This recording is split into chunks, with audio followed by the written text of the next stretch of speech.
At 17, my folks tossed me out. In a month, you'll be back pleading, my mom grinned. My dad shut the door hard. I got furious and walked away. But 9 years later, my phone was filled with missed calls. They were pleading for me to answer. At the age of 17, Mark was kicked out by his parents for wanting to attend a trade school instead of following their planned path to college.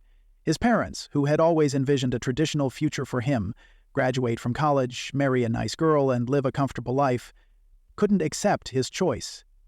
The emotional fallout from this event was profound, leaving Mark feeling abandoned and rejected. He was forced to leave, with his parents' harsh words ringing in his ears, marking the beginning of a long and painful journey away from home. This decision would define much of his adult life, as he struggled not just with the practicalities of surviving on his own, but with the deep emotional scars left by the actions of his parents. Mark's parents had a very clear and traditional vision for his future. They dreamed of him excelling in academics, going to college, and ultimately living the American dream, getting a degree, marrying someone from their neighborhood, and settling into a comfortable life.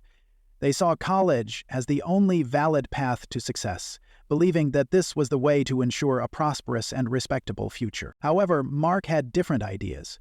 From a young age, he discovered a passion for working with his hands, whether it was building or fixing things. By the time he was 15, he spent an entire summer helping a neighbor renovate a garage, and it was the first time he felt truly skilled at something. This experience ignited his desire to pursue a career in construction, a field he found both exciting and practical. Unfortunately, his parents couldn't accept this choice. His mom would cringe every time he mentioned trade school, while his dad would lecture him about living up to his potential and the importance of avoiding blue-collar work. They were more concerned with appearances and status, wanting their son to be a college graduate they could proudly show off to their friends. For them, working with one's hands was not something to be proud of, and they dismissed Mark's aspirations as a lesser path in life. The tension between Mark and his parents had been building for months, with each dinner turning into a confrontation about his future. Mark had been doing poorly in school, not because he lacked intelligence, but because he struggled with ADHD, which went undiagnosed at the time. His parents continued to push him toward a college degree, ignoring his growing dissatisfaction. Mark began saving money from a part-time job, sensing that he might need it soon. The breaking point came about 6 weeks before graduation, when Mark, after much thought, decided to tell his parents about his acceptance into a trade program for construction. The program was a shorter, more affordable option that aligned with his interests. He had even received a partial scholarship for his portfolio, which included projects he had worked on over the years. Mark hoped that they would understand his excitement and support his decision, but his parents' reaction was explosive. His dad slammed his fork onto his plate in anger, while his mom burst into tears, overwhelmed by what she perceived as a betrayal of everything they had planned for him. The argument quickly escalated, with his dad calling him ungrateful and accusing him of wasting his life. His mom, heartbroken, couldn't fathom how things had gone so wrong. In the heat of the moment, his dad said something Mark would never forget. "No son of mine is going to waste his life like that." His words were a clear ultimatum. If Mark didn't agree to follow their vision, he was no longer welcome in their home. At that moment, Mark snapped. He grabbed the emergency bag he had packed in anticipation of this confrontation, stuffed it with clothes, cash, and important documents, and headed for the door. As he left, his parents were in shock, unable to believe that he was actually leaving.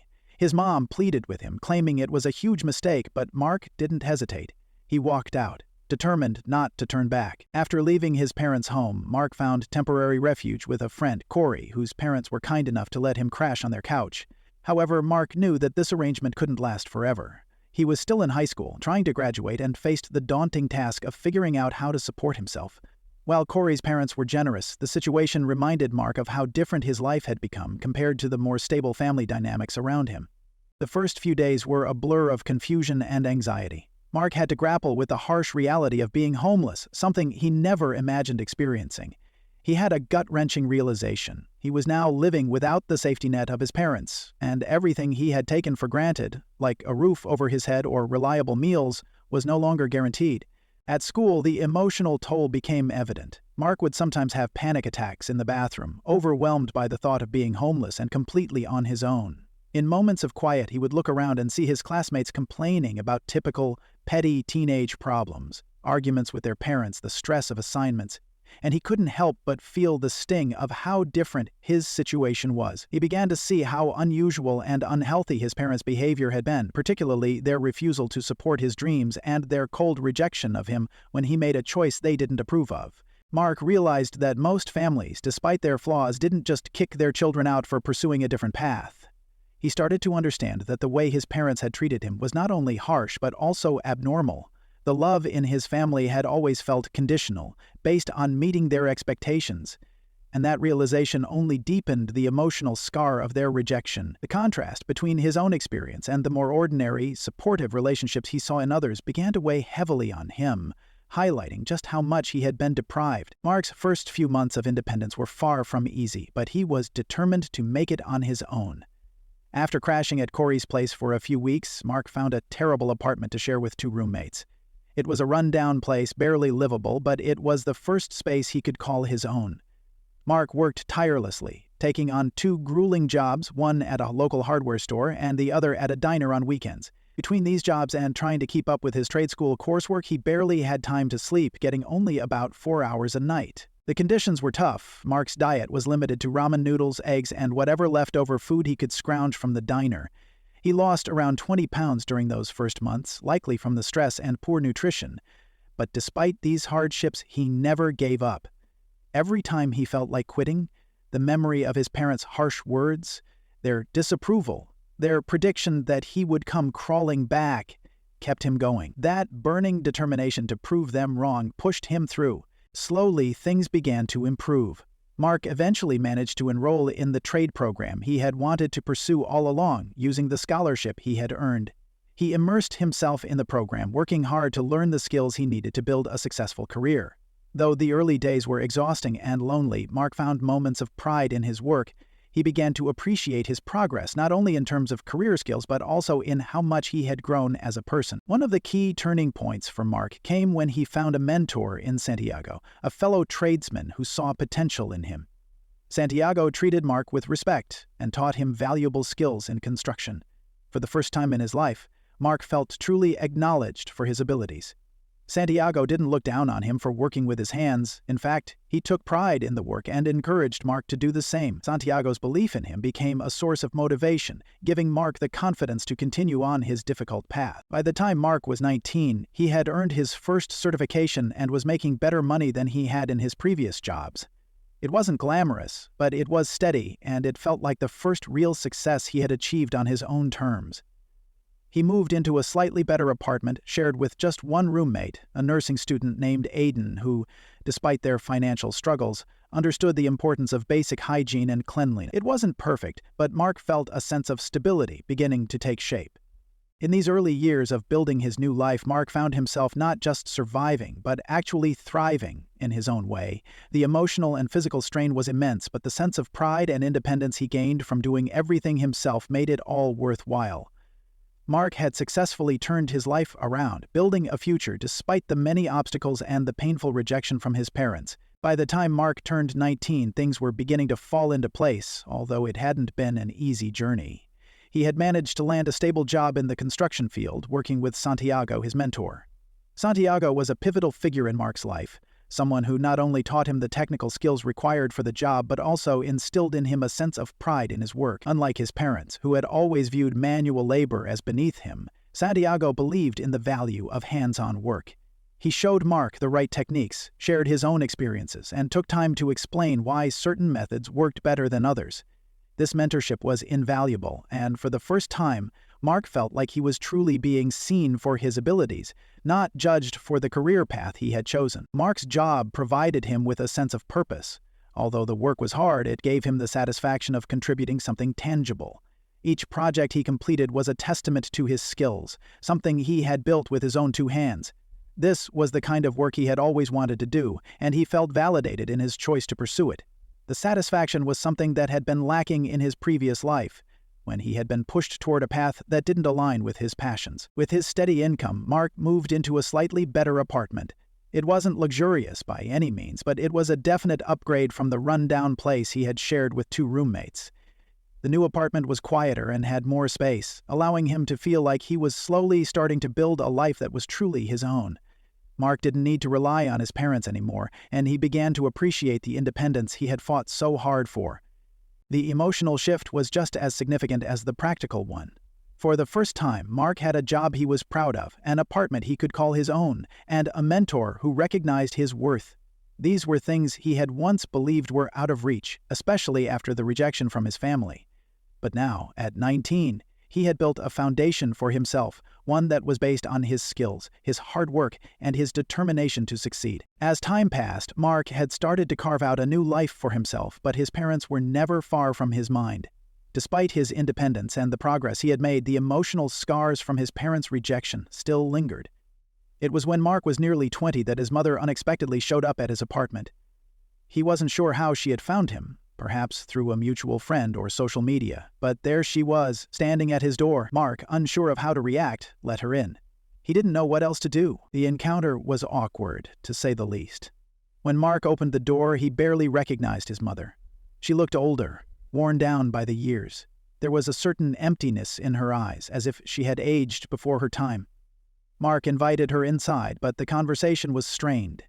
His mother carefully observed his apartment, which, while modest, was his own space, something he had worked hard for and was proud of. Mark noticed her disapproving glances, but she didn't say much about the apartment itself. What struck Mark the most, however, was the absence of any real acknowledgement of the pain her actions had caused. She didn't apologize or admit to any wrongdoing for kicking him out when he was 17. Instead, she spoke in vague, almost robotic terms, as though the years of estrangement had never happened. There was no recognition of how deeply her words and actions had affected him. Instead, her focus was on how he was doing, how his life had turned out, but without addressing the root of the issue, the way she and his father had abandoned him when he needed them most. Mark was left with a mix of emotions. He was tempted to confront her, to demand an apology, or at least some acknowledgement of the hurt they had caused. But as the conversation continued, he realized that his mother had not truly changed. She still seemed more concerned with the image of a perfect family rather than the reality of what had transpired. He was left with a deep sense of frustration, but he chose not to engage in a confrontation. He had spent so many years rebuilding himself and his life that he didn't need validation from her anymore. When his mother left, she didn't offer much in the way of emotional support or pride for how far he had come. Instead, she left with a sense of dissatisfaction, as if Mark had failed to meet some unspoken expectation. The visit, though short, reinforced for Mark that his parents were not capable of offering the love or support he had needed in the past.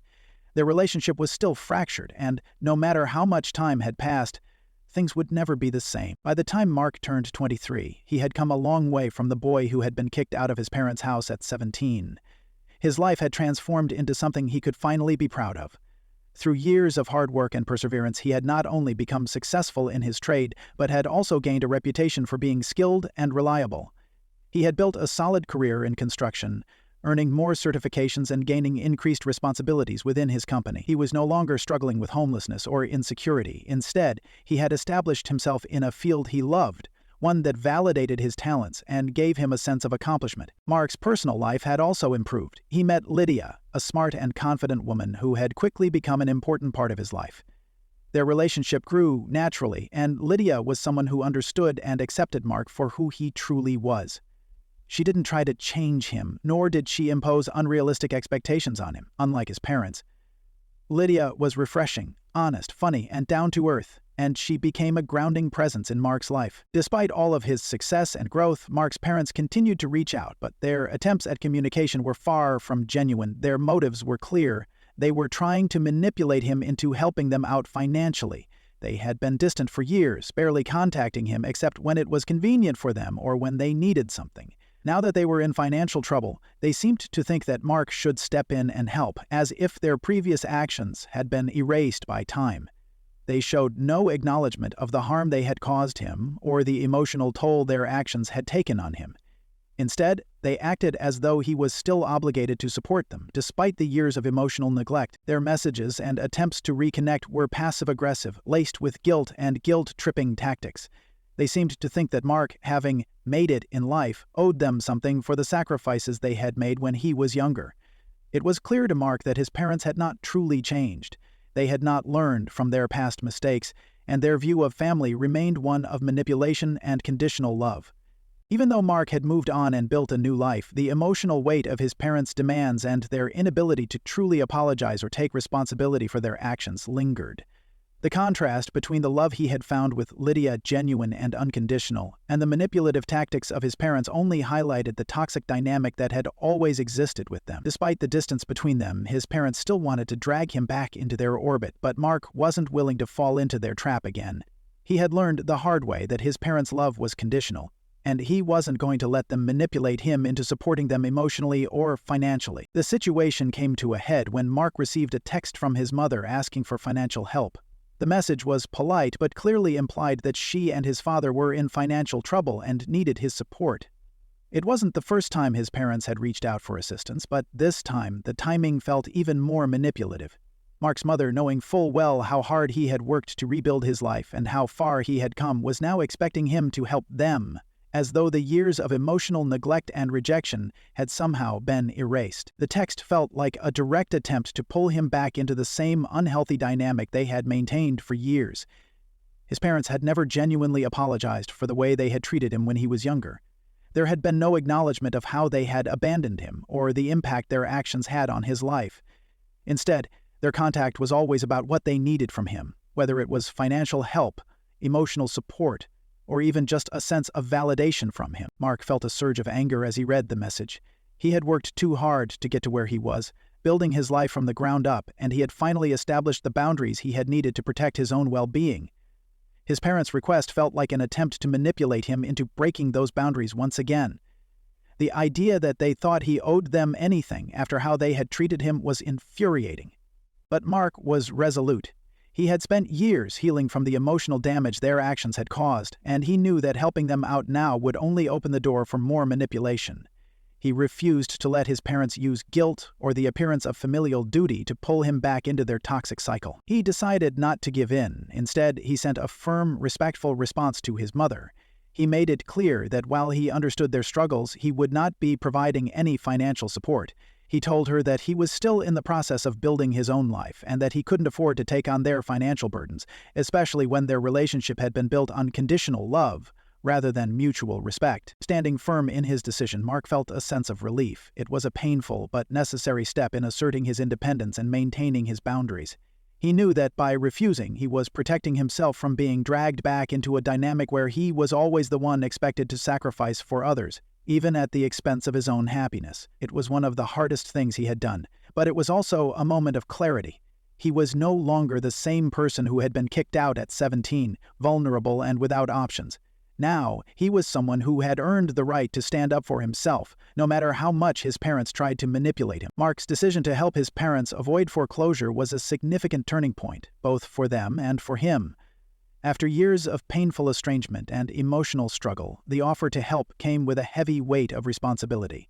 Mark had spent years fighting for his independence, rebuilding his life, and proving to himself that he didn't need his parents to survive. He had managed to carve out a stable life for himself through sheer determination and hard work, and he wasn't about to let their financial troubles derail that. But when Mark received the news that his parents were facing the prospect of losing their home, he knew he had to make a decision. The question was, should he help them out, as they had once helped him in small, fleeting ways when he was in need? Or should he stand firm in his resolve to cut ties and protect the boundaries he had so carefully built? Mark had spent years grappling with his feelings of abandonment, betrayal, and anger toward his parents. The emotional wounds from his childhood had never fully healed, and his parents' refusal to take accountability for their actions had kept him at arm's length. Yet, despite everything, Mark wasn't heartless. He understood the gravity of the situation. Losing their home would be devastating for them, especially considering their age and the fact that they had never managed to live on their own without relying on him or each other. However, Mark was determined to help them, but only on his own terms. He had spent far too long being the one who always had to pick up the pieces of their broken lives, and this time, he was going to make sure the help wasn't just a temporary bandage. Mark's decision wasn't about saving them out of guilt or because he felt obligated to repay them for some past kindness. It was about recognizing the fact that, for the first time, he had the power to control the situation. When he told them his terms, help with the foreclosure but only if they agreed to downsize and take responsibility for their future finances, it wasn't a bargaining chip. It was an ultimatum, a way of ensuring that this wouldn't become an ongoing cycle of dependence. Mark had learned the hard way that no matter how much you love someone, you can't keep sacrificing your own well-being to appease them, especially when they've never acknowledged or apologized for the hurt they've caused. His father's reaction was one of quiet defeat. For the first time, Mark saw his dad not as the authoritative figure who had once cast him out, but as a man who had run out of options. The years of pride and stubbornness had clearly worn him down, and Mark's terms were the only lifeline left. Mark's dad seemed to accept the offer with little resistance, as if he finally understood that this was the price of their years of mistreatment and neglect. It was a stark contrast to the man who had once slammed the door in Mark's face and declared that he would never amount to anything. Now, his father was at the mercy of his son, the very person he had once dismissed. Mark's mother, however, was a different story. She was harder to read. She seemed torn between wanting to regain some semblance of control over the situation and accepting the reality that Mark was no longer the obedient son she could manipulate. Her gaze shifted constantly between Mark and his father, as though waiting for him to take charge of the situation. There was no apology, no acknowledgement of how wrong they had been to push him away. Mark could see that she still didn't fully understand the extent of the damage her actions had caused, and part of him resented her for it. Despite her lack of acknowledgement, Mark remained resolute. He handed over the check to cover the mortgage back payments, an action that, in his mind, was about more than just the money. It was the final piece of the puzzle that allowed him to close the door on this chapter of his life. Helping them wasn't about forgiveness. It wasn't even about love, in the traditional sense. It was about moving on, making peace with the fact that he could help without allowing them to drag him back into their manipulative web. As Mark walked away from the situation, he felt a quiet sense of closure. For the first time, he truly understood that he had the power, not them. His parents had spent years trying to control him, make him conform to their vision of who he should be, but in the end it was clear that they couldn't survive without him. He wasn't the vulnerable teenager anymore. He was an independent adult who had built his life on his own terms. That realization was empowering. It wasn't about revenge, or even about proving something to them. It was about recognizing that he no longer owed them anything. The offer to help them was the final act of closure, a way to move forward without the constant pull of guilt, manipulation, or the fear that he would be dragged back into a toxic relationship. Mark was finally free, and while he may have helped them financially in that moment, he had also ensured that they would have to face the consequences of their past actions and take responsibility for their future. He could finally walk away with his head held high, knowing that he had done what he needed to do for himself, not for them.